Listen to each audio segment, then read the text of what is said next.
your staff are out there recruiting. When you go to a baseball game, a high school game, what are you looking for?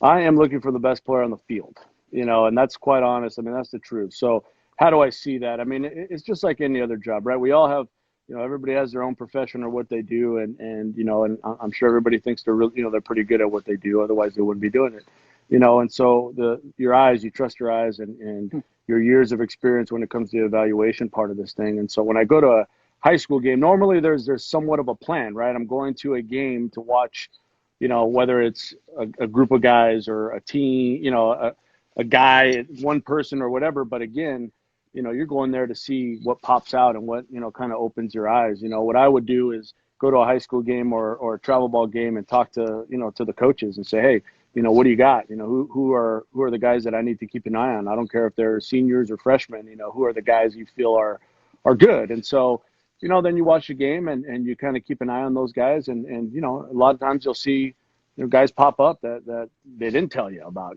just based on, a guy's good swing or how he pitched or how he, played defense and, those type of things. And so again, there's a lot of questions as to, geez, man, I mean, the character and all that. Yes, that's all stuff that, but for the initial kind of love of a player, man, the guy's got to stand out. He's got to be a good player. You got to put up some results. There's not too many guys at our level that, hit 220 in high school.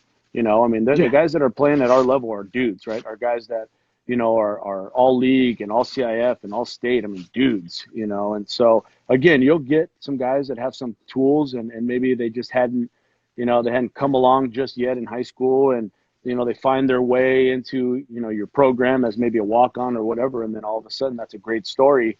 But for the most part, man, you gotta be a good player, man. You gotta put up some results, put up some numbers, and you gotta do things right. And the good thing about baseball is size doesn't matter, man. I mean, it doesn't. You could be tiny, you could be big, you could be whatever, and baseball, it'll reward you with good play, for sure.